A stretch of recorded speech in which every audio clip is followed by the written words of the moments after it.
Hey friend, welcome back to Bible Tract Echoes. I'm Micah McCurry, your host. We have a lot to cover and a short time to do so. Esther chapter 4 is where we are at. I greatly appreciate your listenership.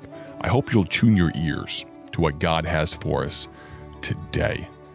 If you will recall, over the past few days of this broadcast, we've been talking about this concept of why Esther changed her mind. What do I mean by that? Well, Esther's people, the Jewish people, in Esther chapter 4, we find are under the threat of death, a decree of destruction. This prime minister Haman, a bad man, an evil man, had procured this decree, and all the Jewish people were going to be killed on the 13th day of the 12th month, Esther 3:13 tells us. And Esther was the only one, a young lady, but she was queen. Unbeknownst to her husband, the king, she was a Jew. She had a vested interest in seeing her people survive, of course. And in Esther chapter 4, verse 11, she gives the reasons why she can't go to the king and plead her people's case. And yet somehow, in the space of 5 verses, verse number 16, her tune completely changes. She changes her mind.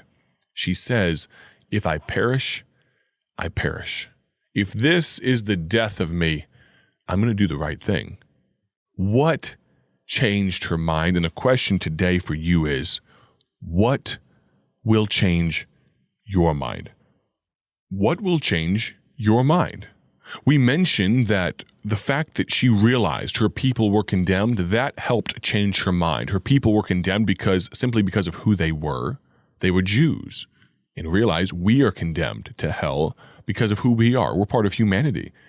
They were condemned because they had a wicked adversary, Haman in their case. In our case, the devil. Satan would like nothing better than to take everyone to hell with him. They were condemned because they were helpless. The Jewish people couldn't do anything for themselves to save themselves, and neither can we. Eternally speaking, we are helpless. But that wasn't all that changed Esther's mind. Let's pick up right now. Her position of comfort was challenged. What do I mean by that? Well, in verse number 13, Mordecai gets pointed. Then Mordecai commanded to answer Esther, "Think not with thyself that thou shalt escape the king's house more than all the Jews." Let's think about this for a moment. I like statistics, especially when they're actually truthful statistics. So let me give you some right now. In the time of Christ, around the time that Jesus Christ was walking the earth, there were likely between 100 and 300 million people on the earth. Now, that's a broad range, but it gives you an idea. 100 to 300 million people on earth at that time. Fast forward all the way to the year 1850, 1,850 years approximately later, and world population for the first time crests over 1 billion, with a B, 1 billion people. A scant century later, in 1950, world population more than doubles. 2.5 billion people in the world in 1950. Now that wasn't that long ago, was it? So to recap, time of Christ, 100 to 300 million. 1850, 1 billion people. 1950, we hit 2.5 billion. How about now, just 70 years later? 7.9 billion people. That's incredible.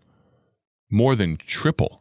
2.5 to 5, 5 to 7.5, and now 7.9, more than triple the amount of people just 70 years ago. Let's give you some other math. The amount of missionaries in the world, Christian people of the book, how many were there in 1950?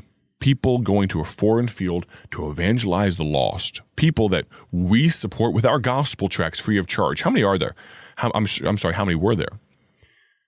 In 1950, there were a little over 100,000 of them.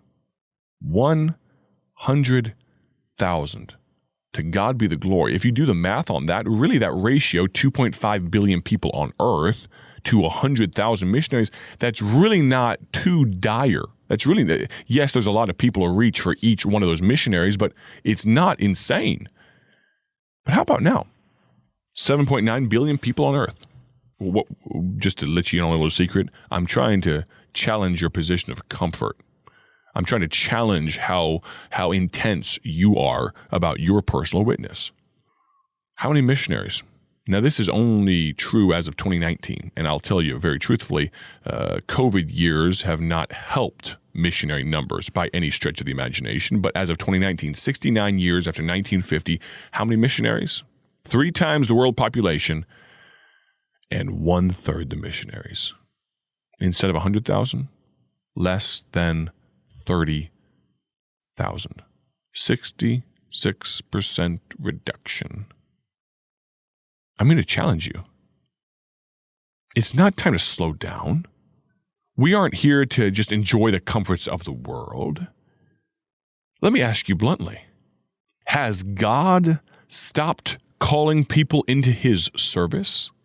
I'm not saying that every person under the sound of my voice should be a Christian missionary to the furthest reaches of the world, but I am saying this. I'm pretty sure with 3 times the amount of people in the world, God didn't want 1/3 the missionaries.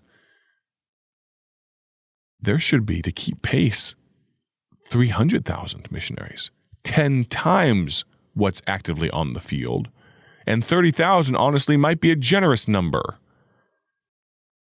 1/3 the missionaries? 3 times the population?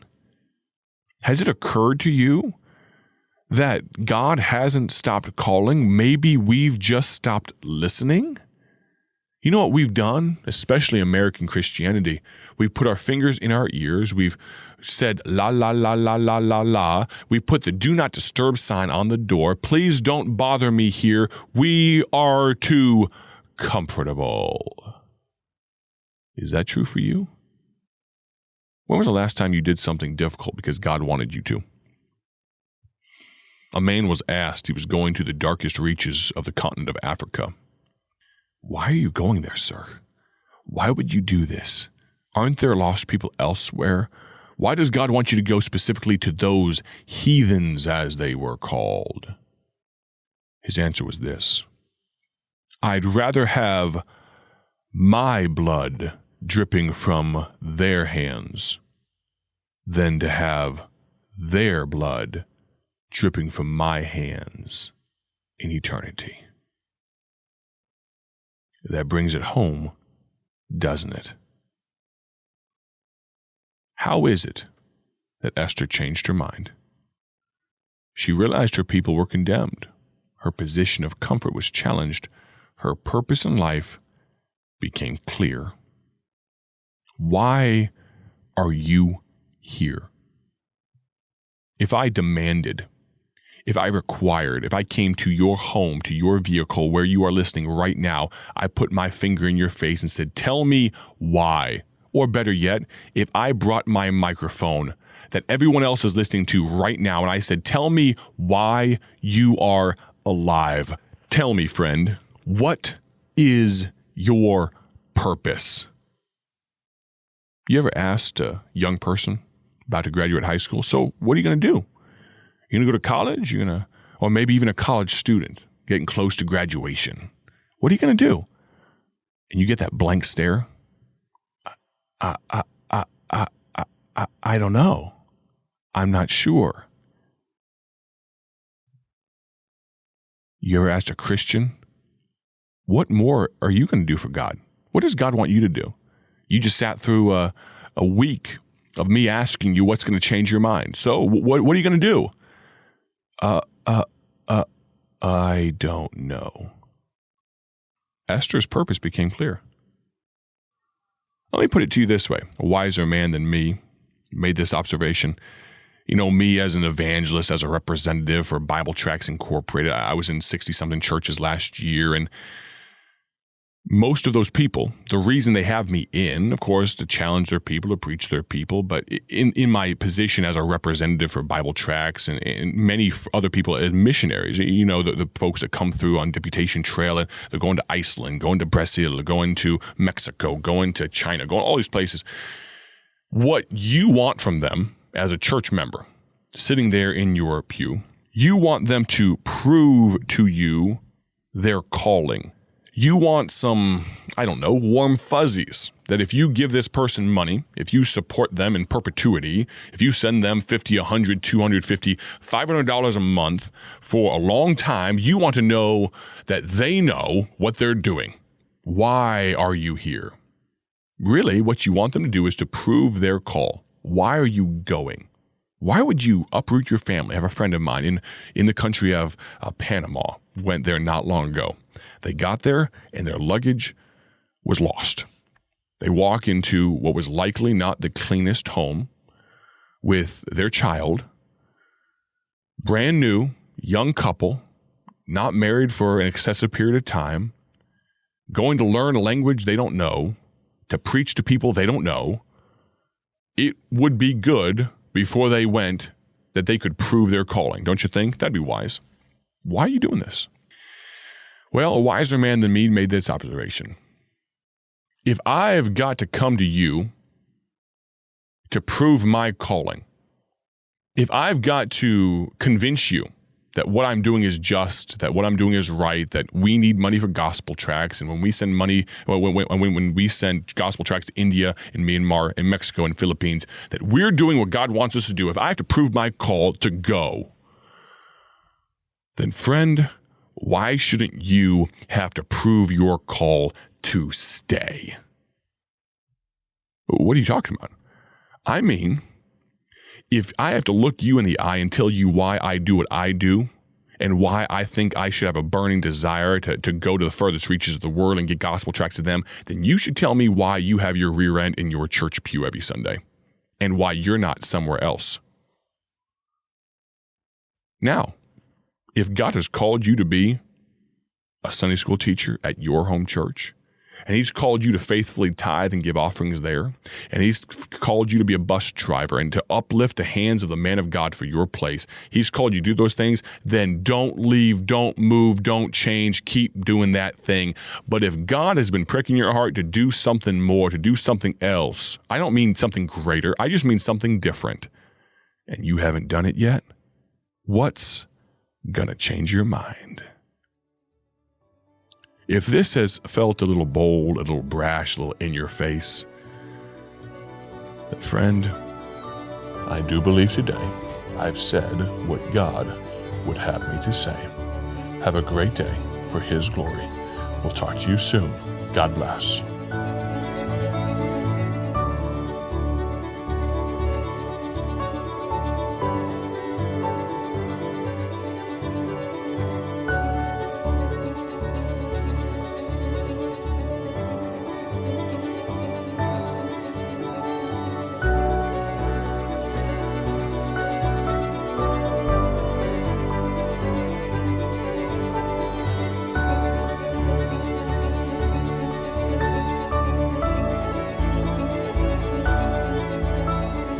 Thank you for tuning in to Bible Tract Echoes, the radio ministry of Bible Tracts Incorporated.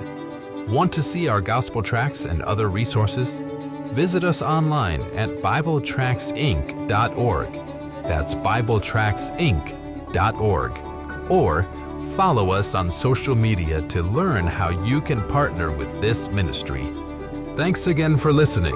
May the Lord richly bless you as you live for Him.